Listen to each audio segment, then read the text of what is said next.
Hey, what's up, everybody? SGZ here. I know it's been a long time, but you know, like I said before, working, family thing, and I go out on rides, but you know, it's just quick rides, or I just don't, you know, I don't have a good action cam. Like my Casso isn't really, and I'm planning to get an Insta360, so I'm saving up for it, and when I do, then definitely. I got big plans for the channel. I know I keep saying that, but I'm keeping it secret because if I mention it, other people are gonna do it. So stay tuned. Well, this is I almost got 2,000 on her, 2,000 miles. Here we go, right here. Let me start it up for y'all. Probably it's hard to see. Let me just put in my code real quick. Yep, I don't know if you can see it. Yep, 1871.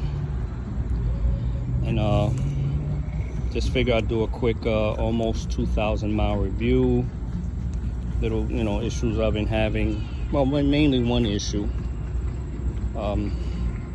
Ever since, you know, got rid of the wobbling issues, that's gone. That's zero, actually. Now she's stable as can be.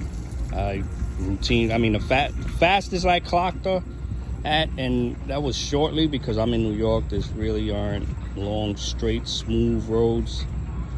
Downhill too. But I clocked at 49. Now I'm about almost 6 feet, 5'11" and change, and I'm almost 200 pounds, trying to lose some weight. And I got her to 49. I think I would have got her more, maybe 50 if there was more road, but and less bumpy, but you know, it is what it is.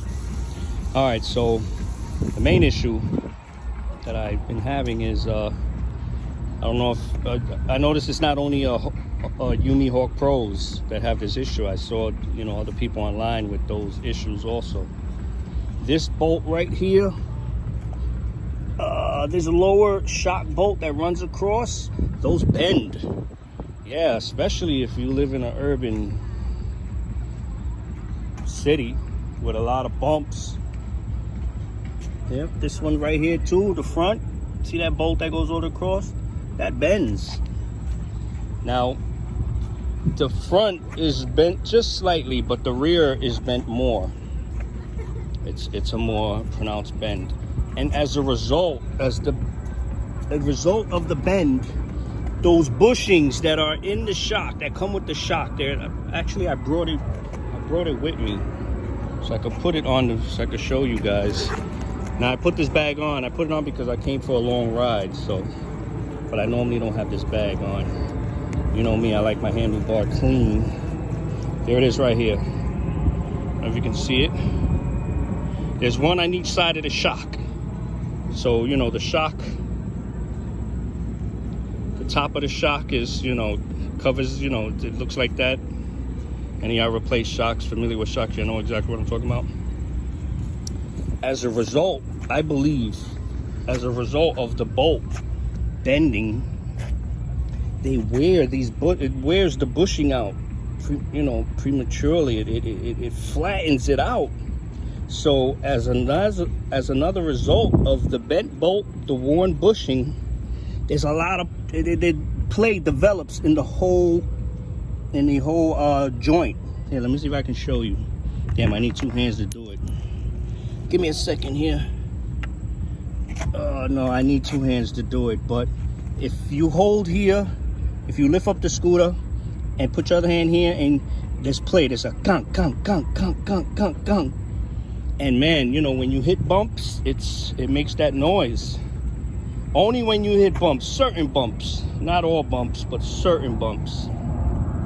Same thing with the front. Now I found this out because, you know, I got tired of it. It was very, you know, it was making that noise. It just sounded, it was clanking noise when I hit only bumps, certain bumps.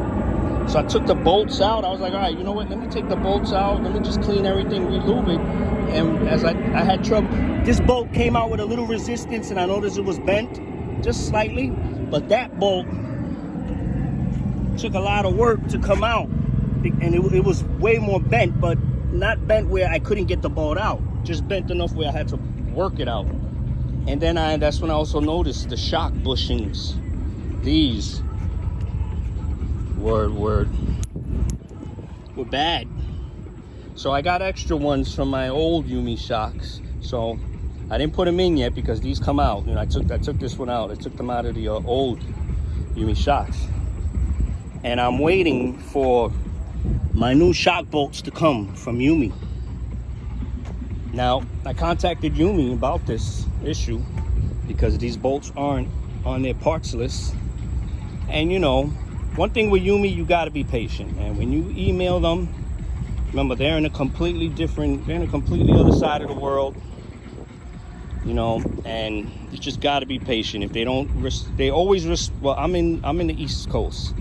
So they always respond during the morning hours, They always respond between, I say, 12 a.m. to 5 a.m. They always respond, always. I mean, there was a couple cases where they didn't respond that night, but then the following night they did. So, but like I said, I'm in the East Coast, Eastern time, and that's the time they respond. So I explained to them the situation, and I showed them pictures. I was telling them this is the bolt that's bad, the bottom bolt. And sure enough, they reached out back to me and they sent me a link, a purchase link. They say, "Hi Sam, we understand your problem. Please click the purchase link, make the purchase, and after purchasing, please send us the order number." So I was like, "Oh snap, great. No problem. I don't mind buying them because it's wear and tear, you know what I'm saying? And I live in New York, and man, the streets are horrendous." But I clicked the purchase link and it doesn't show the pictures of the parts, so I'm imagining they put the parts together in a packet for me. And those are just that's like a price link. They had a whole bunch of different, actually when I clicked the link, it took me to the YUME website, and it took me to a page that I never seen before with a whole bunch of things you can select with different prices. Now there's no pictures, there's no description. It just says like $25, click this, $35, click this, $45, click this, so on. It went all the way up past $100. So I was like, okay. So I reached back to YUME. I was like, "Hey YUME, I don't know which one to click." And they reached right back to me and told me, "Hi Sam, click the link, click the one that we sent you, which is $25. And I said, "Okay, no problem. Are you sure these are the shock bolts?" And they said, "These are the shock bolts. You will get all your parts. Don't worry about it." So I clicked it. I ordered it. Sent them the order number, and it's on their way. Now that was last week. Still haven't gotten a tracking number. I contacted YUME. Now was that last week or no? I think that was Monday. No, I think that was like Friday. But I contacted YUME, like on Tuesday or Wednesday. I asked them about when would my parts be shipped out, and they told me, "Hey Sam, yes, your parts were shipped out, but our system didn't get the tracking number." I'm sorry if I'm rambling about these small details, but I just want y'all to know that YUME's customer service, they're pretty much good. I don't know why people badmouth them. Either those are isolated incidents or those are just that's competition. Because I can imagine scooter companies, they would badmouth each other. But anyway, so I'm waiting for them to come. So also I ordered new brake pads because I have brake pads that I got from Amazon, but honestly I'm tired of modifying them. I want to just take out the old ones and put the new ones right in. So my theory is, and I'm hoping, and I'm usually right with my troubleshooting diagnosis. So those bolts, now they told me that bolts are coming in a whole set. So I don't know if they good. I hope they're sending me the bottom one, definitely. And if they send me the top one, that's fine. But the top ones aren't bent. The top ones are much shorter, much stronger because they're short. But it's those bottom ones. So when they come in, I'm gonna take them out. I'm gonna clean out everything. Clean out where they thread in on this fork. Clean out the inside of the shocks. Those plastic bushings here. Those covers. I'm gonna do the whole works. And then replace these bushings on these shocks that I got on my YUME now. Same. I'm gonna do it same for the front. And it should be, if my theory is correct, it should work, and it should be nice and quiet. I mean, it's quiet now riding, don't get me wrong. It's just, certain bumps, it'll be like a clank, clank, clank, like a tick, tick, tick, tick, you know what I'm saying? And I know it's coming from there because when I troubleshooted and I took them out, cleaned them and stuff like that, and I tightened the forks, arms, the suspension arms, real tight. The noise went down much. Like, as of right now, the noise, I would say, went down almost half, 50%, but it's still there. So, you know, when I tightened everything much tighter, and the suspension is much tighter, because one thing, let me side note, when I noticed when you, these, the suspension bolts that go through, the tighter you make them, the firmer the forks, the more resistance the fork can move. You leave them just a little loose, it'll you know, move up and down much easier, like a cleaner. I noticed. So, you know, I had it like that, a little loose, but it was making that noise. So I put it tight right now, and I put lock washers inside, actually. When I took these bolts out, I put lock washers on the bolts, put them in, that way they don't get loose. And I got them nice and tight, so the noise is pretty much down, but it's still there. So we're waiting for those to come in. Also, YUME sent me a new horn. See, I got it right here. The new horn right here. And the new horn comes with the wiring too. So when I took off the old horn, the old wiring literally fell apart. So I'm glad they sent me a new horn. Yeah, I mean, you just got to reroute it through the deck and, you know, put in the, I put gasket maker to seal it. And I put some rubber grip tape. You know, I get all that stuff on my job, so. But man, I got the loud motorcycle horn back again. But other than that, I mean, I'm approaching 2,000 miles, and she's pretty good. No issues. In case y'all wondering, yeah, I got this bike extender, handlebar extender, and as you can see, it bolts into the clamp, the handlebar clamp. And it comes with adapters, so it doesn't. So it comes with these plastic bushings to keep, you know, that way it doesn't go all the way down. Because I had mounted my headlight up here, but it looked kind of funny. To me, it looked kind of funny. There was too much going on up here, so I put the headlight back down here, and I left the bar here for now. I don't know what I'm gonna do with it. If I'm gonna take it back out, I'm gonna remove it or leave it. But let me put this back inside my bag here. But I left the bar there for now.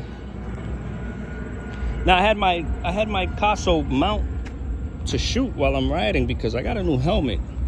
This Mongoose helmet is pretty cool. You know, I got some riding shades and riding clear glasses.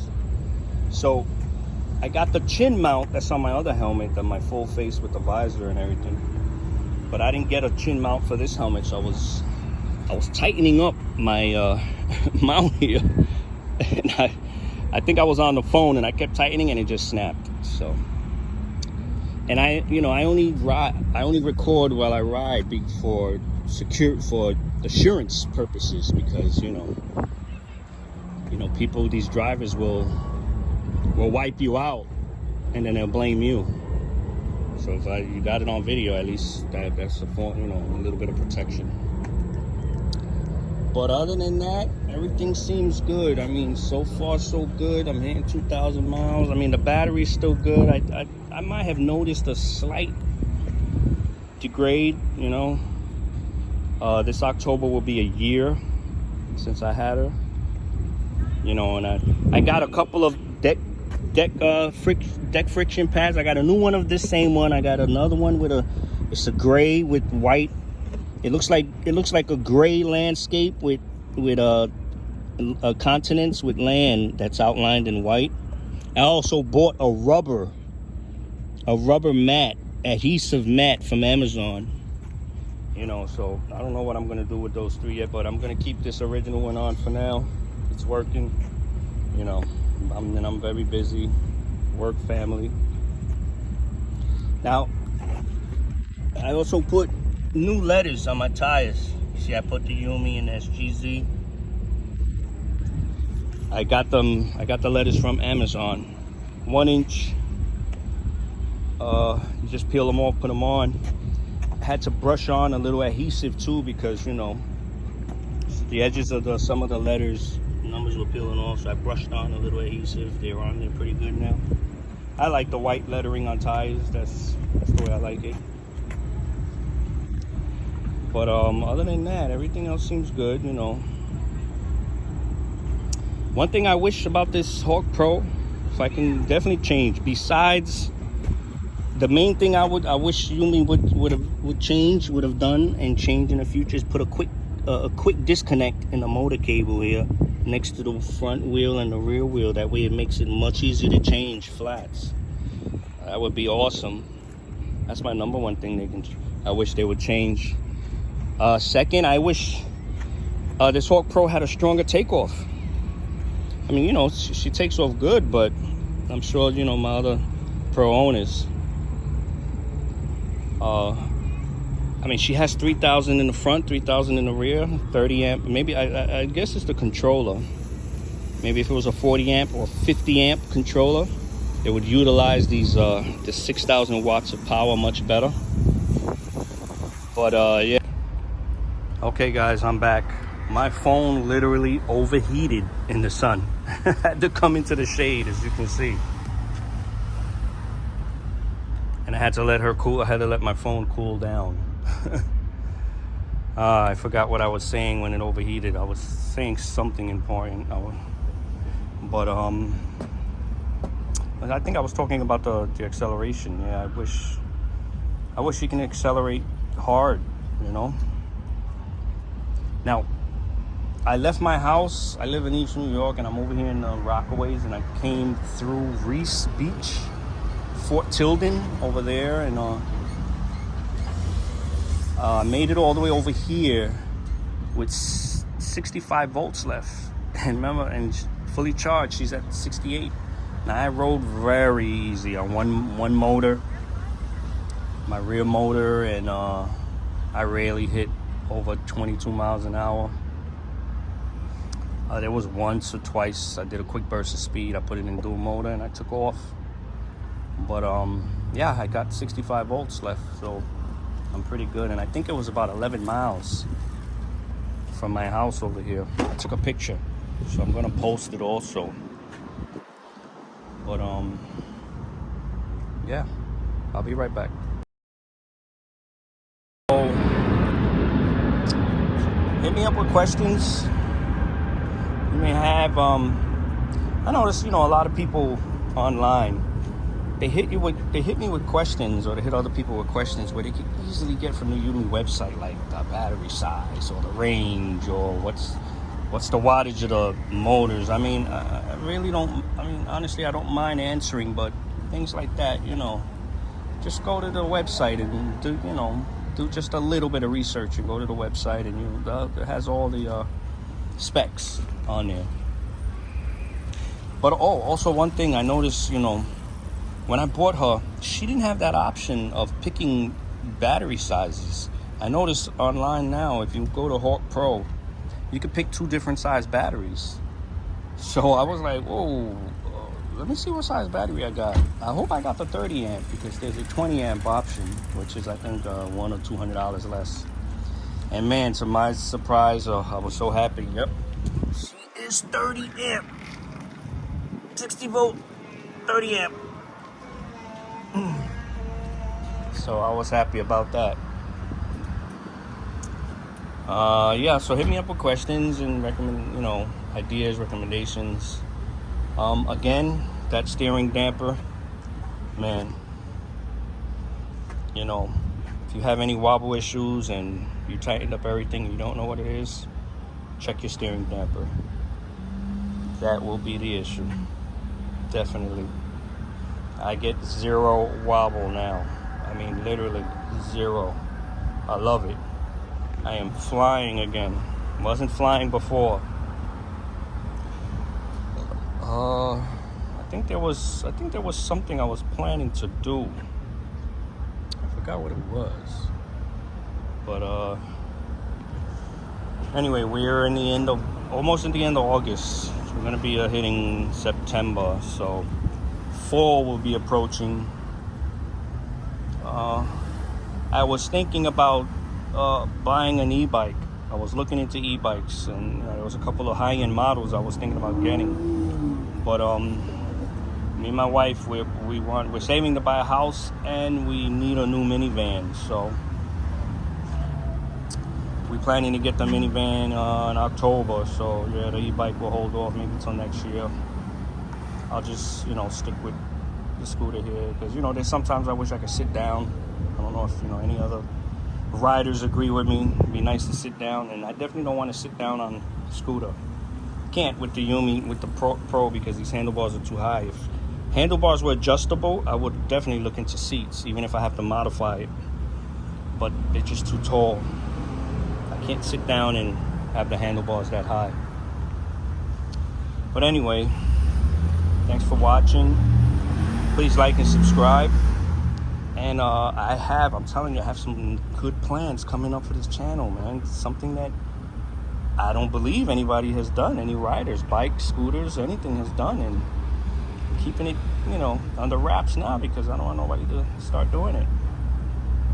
And I'm gonna do a bunch of the videos before I upload the first one, because as soon as I upload the first one, I think, you know, there's gonna be some copycats out there. So I'm gonna wait till I have a whole handful of videos, then I can start uploading it, you know, like every week or so, couple weeks, and I have them already. So stay tuned, like and subscribe. You can also, I don't know if my email is available through the channel. You can also email me, you know, DM me, email me, any thoughts, ideas, recommendations. But if I can go back in time before I bought the Pro, when I was shopping, I'm gonna be honest with you, I don't know if I would still buy the Pro. You know, it's better than no, I won't buy the Pro. You know, the Pro is not at that point where, oh, I regret buying it. No, not at all. I mean, she's great. It's just been a journey with the Pro. It's just been a journey. So, you know, customer service has been good, you know, and there hasn't been no catastrophic failures at all, no electrical failures, just wear and tear, you know, tires, rim, you know, steering damper, brakes, but no catastrophic, nothing, no electronic, no nothing. So I'm grateful for that. So that's why I would, you know, I don't know if I would still buy it. I may not. You know, I'll tell you one thing though, man. She looks. There is no other scooter that looks like her. She is one of a kind, man. This design of this Hawk Pro. I like the mud guards. I mean, I don't like the new mud guards. I like these because they still, you know, they're fat. They're made out of metal, and they, you know, they look aggressive. I see the new mud guards for the new Pro, and I mean, they look okay, I guess, but I just prefer these fat, wide. You know, to me, they match the tires. I thought about taking off the mud guards, you know, sometimes, but I like the way the mud guards look. I'm sure there's some of y'all out there that agree with me. You know, like I also posted pictures, I replaced all of these little bolts with black bolts, all of them. You know, even these bolts I changed for the steering damper. I put these black ones on. Also for the rear, replaced them all with black. You know, just a cleaner look. Looks cleaner. I noticed the difference. I was gonna change these. I have all the bolts to change. These came with the mount, but I'm gonna leave these clamp bolts for now black. But I got the black ones in for now. But other than that, you know, everything is good. Oh yeah, I changed also the bolts for the headlights too. They used to be like stainless steel or chrome or whatever you want to call it. Other than that, and you know, for my son's trailer, like I said before, the hitch just bolts right in. You loosen, you take out the axle, this pivot nut, install the hitch. There's still enough bolt left, and I screwed it in, and man, it's perfect. It's like that trailer was built for this. I mean, they're probably universal, so they fit all, if they fit everything. In my trailer, I just crank on. Haven't done anything with my son. He's been in Dominican Republic for more than a month. I miss him so much. And my wife left 2 days ago to spend 5 days there, and they're both coming back on Monday. I can't wait for my little boy to come back. I miss him so much. Other than that, I think I covered everything. Oh, there's one more thing too here. I noticed when I'm riding in direct sun, I don't know if anybody experiences this, the display, it develops some, I don't know if it's condensation, but it's here and here. Let me know if any of you experienced that also.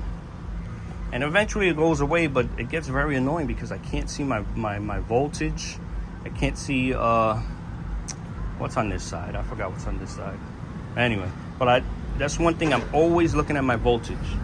Always.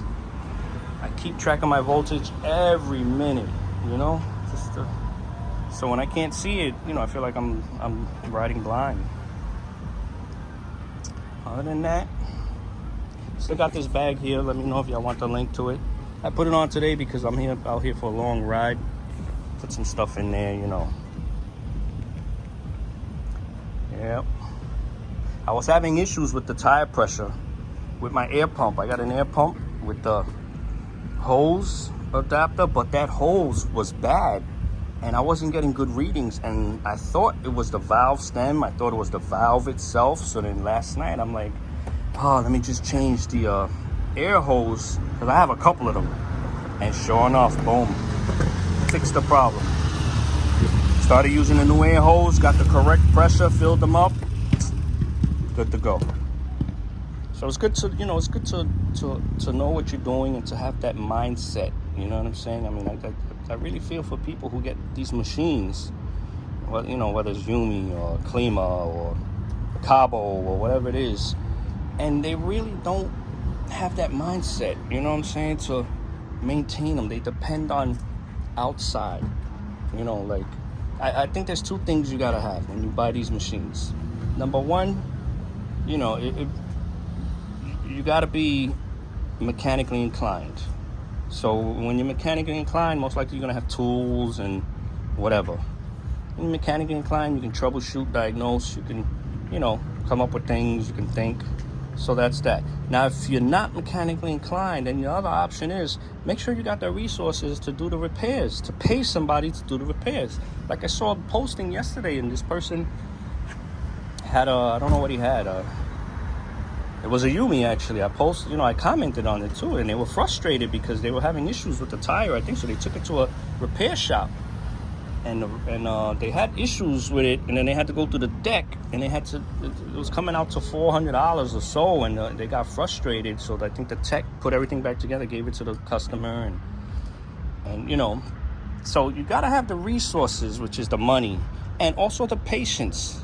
You know what I'm saying? So if something goes wrong, and you gotta take it in for repairs, you gotta have patience. You can't depend on it, because these places that repair, I'm not saying they take their time, but they may have work lined up before you, and you're gonna have to wait for your scooter to come, you know, to your turn so they can repair it.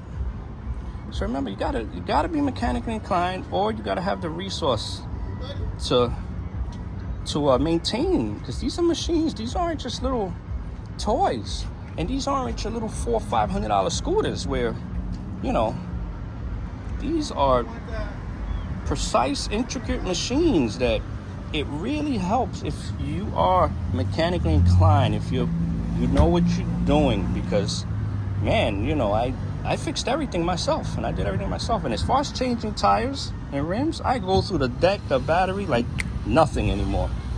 Piece of cake. Like the first time, oh man, I was terrified to go through the deck. Second time, I was like, oh God, I have to do it again. But now the third, fourth, and fifth time, it's like, psh, I'm done in 20 minutes, no more than half an hour if I got to go through the deck to change something. You know, and I organized everything in the deck, so now the deck, it's easier to bolt down, and I literally unplugged everything and marked it. That way I knew where exactly to go, and I reorganized all the wires, and because that's one thing about YUME, they just stuffed everything in there. I mean, it wasn't like, man, I had an E-Move Cruiser before. Oh my God, the wires there were horrible. So, you know, at least credit to YUME, it wasn't like that, but it could have been more organized. But now she is. So yeah, that's my little 2 cents on, you know, owning one of these machines here. Oh, another thing of advice too. This is for riding. Now, before I went down, when that cab driver took me out, when he made the right turn, he was making a right. You know, I approached him. No, we were at a light. We were both at a light, and I'm assuming he didn't see me next to him. We were at a light waiting. The light turned green. He started to turn, and I saw him turning, but I took off. I'm like, no, I'm in the right side here. He has to yield to me, and he didn't yield. He didn't yield because he didn't see me, and he turned right into me and wiped me out. That's when, you know, my sliders were grinded down. I was, you know, my Pro was practically under the front of his cab. He had that same car, that Nissan Rogue, and it was literally under there, the whole deck and everything. So it grinded everything out. But number one, he didn't see me, so he was very apologetic. He gave me money, everything. He was apologized, everything. But my advice is, don't demand the right of way. I changed my whole riding style after that.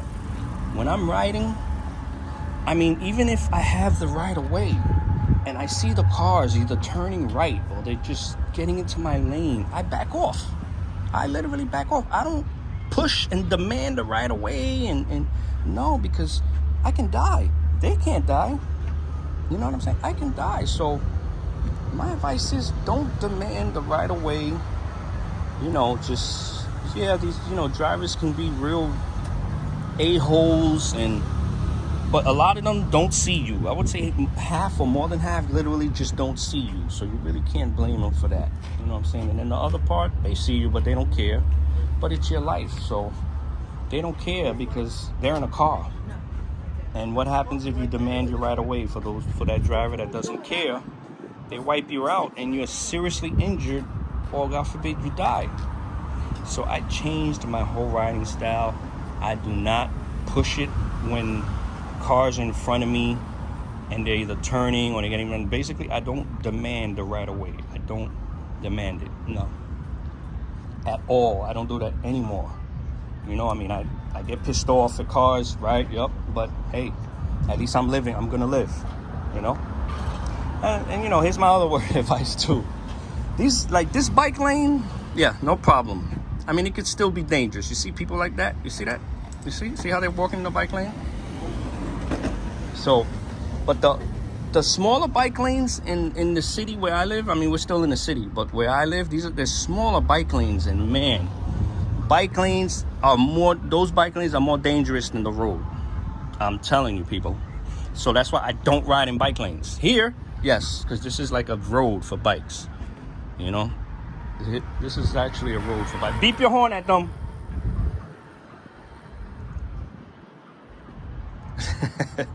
But yeah, bike lanes like this, no problem. But when it comes to those other bike lanes and shared bike lanes, I don't know if anybody knows, I don't know if your riders know what that is. Shared bike lanes, they're not dedicated bike lanes. They're the street, and they have a little bit of painting for bikes. So, you know, it's harder for drivers to see it. There's just signs posted periodically at intersections that says shared bike lanes, but drivers don't see that. Drivers don't pay attention to that. Those are the most dangerous. So yeah, if the bike lanes don't look like this, I don't ride in bike lanes, because number one, they're very dangerous. You know, cars, it happened to me a couple days ago for the first time. And all my years owning scooters, I was riding next to cars on this shared bike lane in the street, and actually I was approaching a light. Cars were stopped at the light, and so I'm like going in between the cars, and before I hit the light, this guy just swings his car door open. He was parked, and man, I had to slam on the brakes. I almost hit the door. And he was very apologetic. He was like, "Oh man, I'm sorry." I'm like, "Oh, okay, brother, but you gotta at least look before you open the door, even if, you know." He's like, I know, brother, I'm sorry. I'm like, all right, brother. But man, if I was going faster, but I wouldn't have been going fast anyway, because there was cars parked at a light. I was going in between. But yeah, don't ride next to parked cars also. That is a no-no, because people just don't see you. They just swing open the door. And if the bike lane don't look like this, I don't recommend riding it unless you're going very slow. I mean, extremely slow. you know. And another thing, bus lanes too. For some reason, bus lanes, the pavement is much rougher than the regular road. So I try not to ride in bus lanes because bus lanes may be safer. Bus lanes may be safer because there's no cars on the bus lane. It's only for buses. But man, they're so much rougher because they got to deal with the weight of the buses. But yeah, I don't do bus lanes and I don't do bike lanes that don't look like this. But yeah, that's my 2 cents on everything. Yeah, hit me up, let me know. Thanks for watching. Like, subscribe, appreciate it. You know, I do this just for the fun and just to make the riding community better. You know, honestly. All right, and everybody ride safe.